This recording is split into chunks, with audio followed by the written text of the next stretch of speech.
After today's video, you are going to know how to play the outro solo to Dust My Broom by Elmore James.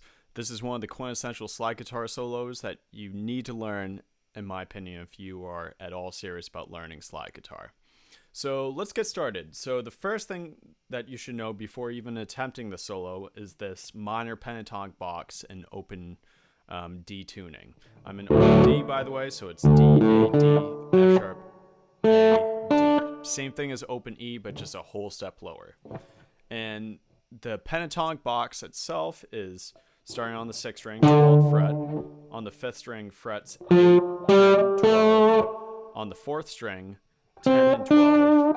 On the 3rd string, 11. On the 2nd string, 10 and 12. On the 1st string, 10 and 12. So that would be D, which is your root, F, which is your flat 3rd, G, which is your 4th, A, which is your 5th, and then C, which is your flat 7th, and then it just starts over again. So very good to know. So here's what it sounds like up and down.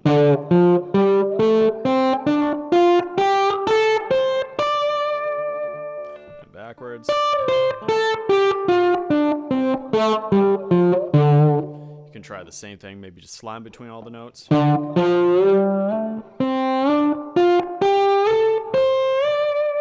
Maybe slide between the notes and picking all of them.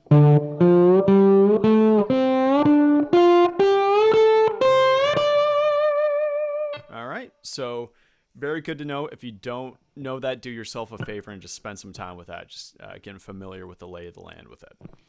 All right, so let's get started with the solo. So it's entirely in this minor pentatonic box, just, with some slight phrasing differences, in how you're phrasing some of these notes. So the first few notes we're going to play is starting on the 4th string, and it's going to be frets 10, 12, and then on the 3rd string at the 11th fret, and we're just bending it, or sliding it rather, a quarter step, okay? So, this is not like an exact science thing where, I'm going exactly like, 0.33 in between frets 11 and 12 or 0.44. It's really a feel thing where the point is that we're just bending that note slightly out of tune between the 11th and 12th fret. So it's, a blue note, just to give that note a little bit of flavor. So we're essentially just going, just kind of nudging it out of tune, just like you normally would in the style of just playing without the slide. So we're going, and for the most part, try and play all these phrases with just your index finger and just switching around with your muting on all the strings, just to get everything muted. So, which, to be honest, like with this style, Elmore James didn't really mute too much anyways. I mean, he did, but he was more loosey-goosey with it than like, someone like Dwayne Allman or Derek Trucks. But in my opinion, it's always better to come from a place of complete control and muting all the strings, and then you can subtract it later. Same thing with like the slide. I don't think Elmore really had a finger pressing on the strings behind the slide. Not pressing, but resting to remove those overtones. This is what it sounds like if I have a finger dragging behind. So if you want to get, closer to the Elmore or James sound, you don't need to drag the finger behind the notes at all, just to get a little bit more overtones out of it, which just gives it a different character. All right, so yeah, that first phrase right there. And then the second phrase, we're going to begin similarly, but we're just going to be, after we do that slide between the 11th and 12th fret on the 3rd string, we're going to go to the 10th fret, and we're going to do the same thing with this slide. We're not going to quite bend it to the 11th fret, which is your flat 5th, your actual blue note out of the scale. We're just going to nudge it slightly out of tune, so between frets 10 and 11, Again, not an exact measurement. Just use your ear to guide you on how much you should bend it. You shouldn't go to the 11th fret or past that. It should just be somewhere in between. Just give it a little flavor.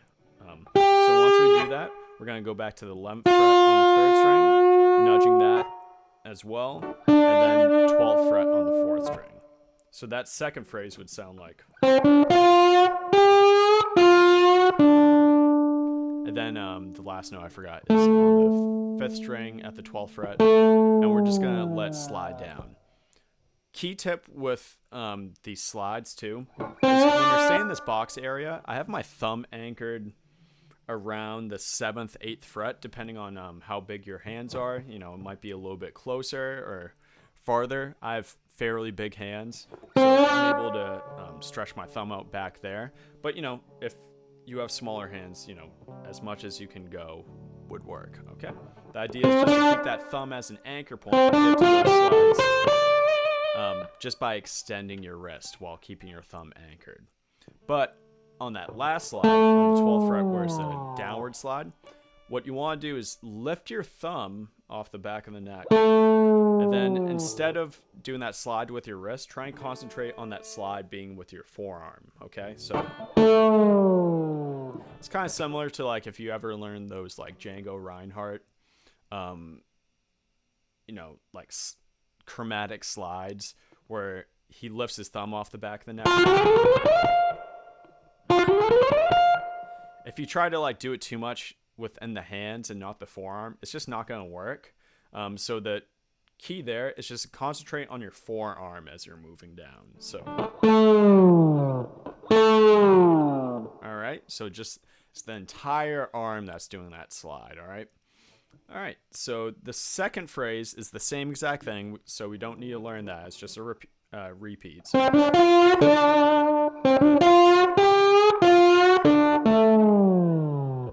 all right. So the last phrase, which happens over your 5 and 4 chords, you know, the first phrase we learned is gonna, you know, happen on the first 8 bars of the blues. The second phrase begins on beat 4 of bar 8, so it's an anticipation leading to that 5 chord. And what we're doing is we're sliding from 10 to 12, and we're going.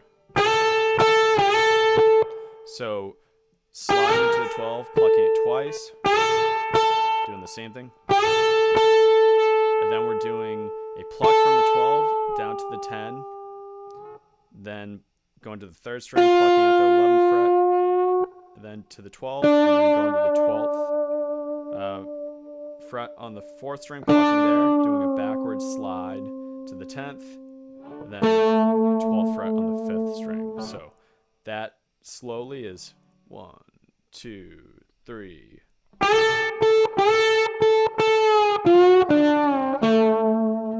One more time. 1, 2, 3.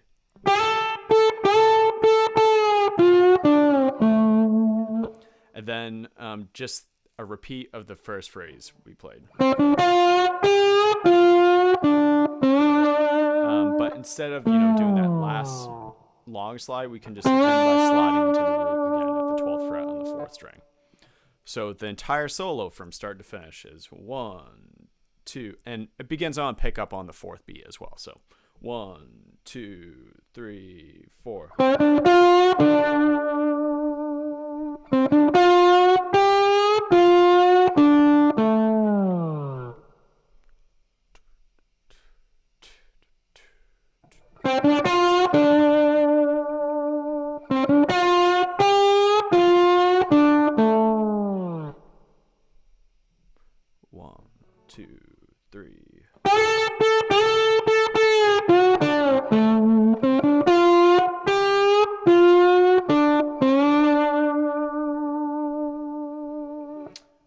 So that's the solo right there.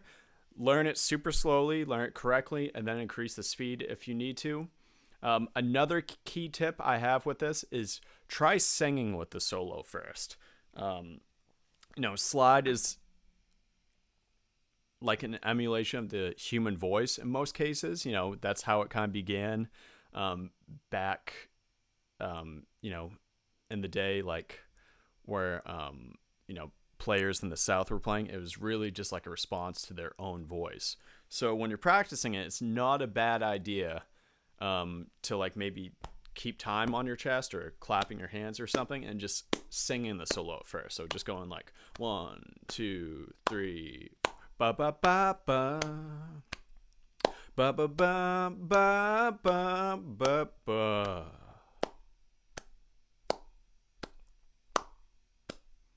Ba ba ba ba. Ba ba ba ba ba ba ba. Ba ba ba ba ba ba ba ba ba ba ba ba ba ba. So don't worry about if you're not a great singer. That's not really the point. The point is just to internalize the solo in these notes in a deeper way than you would than just listening to the track or like reading it off of paper or anything.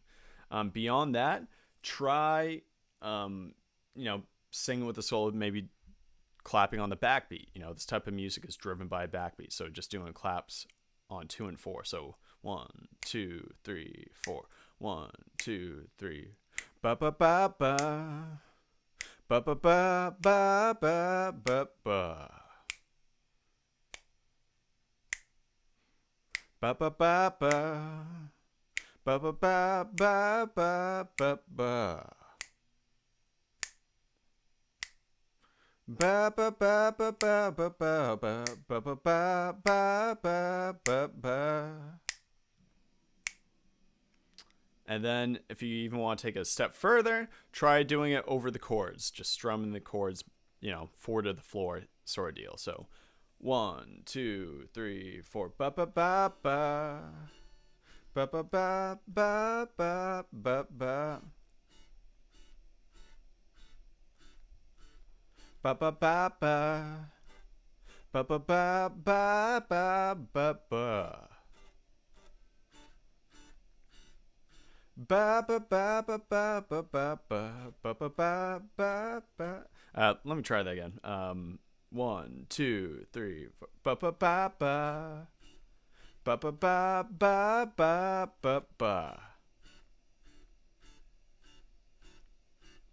Ba ba ba ba.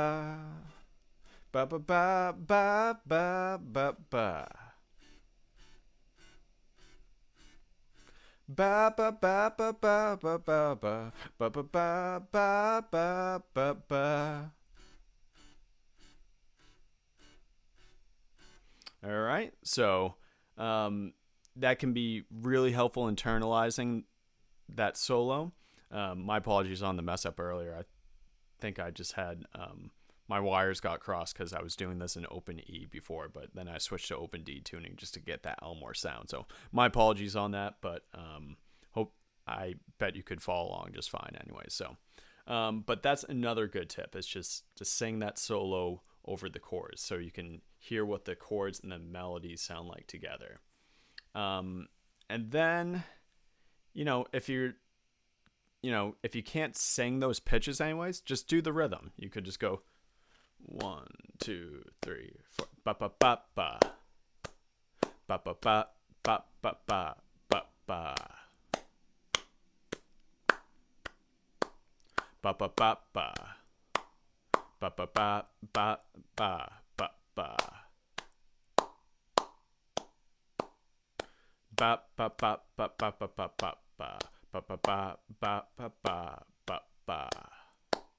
Okay, so just anything to help you internalize that solo will really help you in the long run. And it doesn't have to. These techniques I'm talking about, you don't have to use just on the solo. You can use it on any solo you learn. Some schools will make you sing or take singing lessons before you even learn to solo on your instrument. So it's a really powerful technique and practice tool. So anyways, guys, if you are interested, I have tabs and notation and backing tracks with and without guitar of the solo on my Patreon page. So please follow my Patreon page. I have so much great material on there and so much more I'm going to be posting. And like and subscribe to my YouTube channel, subscribe to my Patreon, comment on this video, ring the bell, do all the things. It really helps my channel grow and just support what I do as a musician. So I promise it's worth your time. So anyways, guys, take it easy and I will see you soon.